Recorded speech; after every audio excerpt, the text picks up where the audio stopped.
कुछो करवन से मारेली नजरिया ला घूमेली रहरिया इज्जतिया बचालो राजा। दोस्तों, स्वागत बा आप सभी के हमारे YouTube channel Bhojpuri fact box में। आज हम आप सभी के भोजपुरी इंडस्ट्री के जानी मानी गायिका शिल्पी राज के बारे में बतावे वाला है, जे यूपी से लेकर बिहार तक लोगन के दिलों में छा गई है। दोस्तों, हम आप सभी के बता दें कि भोजपुरी म्यूजिक इंडस्ट्री लगातार हिट पे हिट गाने दे रहल बा और यही सभी के बीच शिल्पी राज अपन कला और प्रतिभा के प्रदर्शित करके आज सुपरस्टार के श्रेणी में शामिल हो गई है। इनकर पहला सुपरहिट गाना बोला का भाव बा तोहरा लीची के हो रहा और यही गाना के बाद से शिल्पी राज उत्तर प्रदेश से लेकर बिहार तक हर केहू के जुबान पर आ गई। शिल्पी राज द्वारा कई वर्ष के कठिन मेहनत के बाद आज इनकर हर तरफ बोलबाला बा और आज हमन के ई वीडियो में शिल्पी राज के जिंदगी से जुड़ल सभी जानकारी शेयर करल जाए। दोस्तों, सबसे पहले हम आप सभी के बता दें कि शिल्पी राज उत्तर प्रदेश के देवरिया जिला के रहे वाला है। इनकर जन्म 25 मार्च वर्ष 2002 में एक गरीब परिवार में भइल रहा।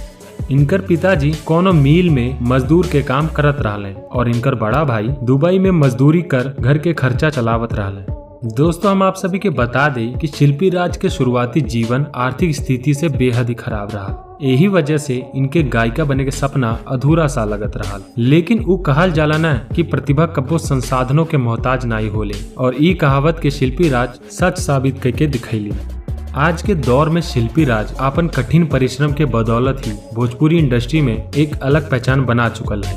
इन दिनों ये मशहूर गायिका लगातार हिट पे हिट गाना देत जात बाटे। शिल्पी राज खुद एक इंटरव्यू में बतैले रहलीन कि हम एक गरीब परिवार से होवे के कारण हमरे लगे गाना रिकॉर्ड करवाए तक के पैसा नहीं रहल और हम हमेशा से सोचत रहली कि कब हम अपन सपना साकार करब। तो दोस्तों, उ कहल जाला न कि जब आप कोनो चीज के दिल से चाहबा तो ओके पूरी कायनात आपसे मिलाए के खातिर कोशिश में लग जाले और कुछ ऐसन ही भइल शिल्पी राज के साथ ही। दोस्तों, बात अगर इनकर पढ़ाई लिखाई के करल जा त ई अपन प्रारंभिक शिक्षा अपने ही गांव के स्कूल से पूरा कैले हैं। रिपोर्ट के अनुसार इंटर में दाखिला लेवे के बाद पटना चल गई और वो सिवान जिला में 2 साल रहकर संगीत और गायकी बखूबी सीख ली। आज शिल्पी राज के भोजपुरी इंडस्ट्री में 6 साल पूरा हो गई बा। ई 6 साल में शिल्पी राज सुपरहिट गाना देल है जे आज भी सुपरहिट ही बा, जे में बोला का भाव बा तोहरा लीची के हो, हरदिया के छापी, चित बदली खिया के मजा मरलस, भतार संगे काका कैलू, नदिया के बीच नैया डोले इत्यादि रहल।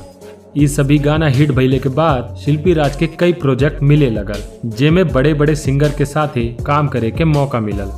तो दोस्तों, आप सभी के शिल्पी राज के ई वीडियो कैसन लगल कमेंट करके जरूर बताइए। वीडियो पसंद आयल तो वीडियो के लाइक शेयर और हाँ सब्सक्राइब करल मत भूलिए। जल्द मिलत है एक नया रोमांचक वीडियो के साथ।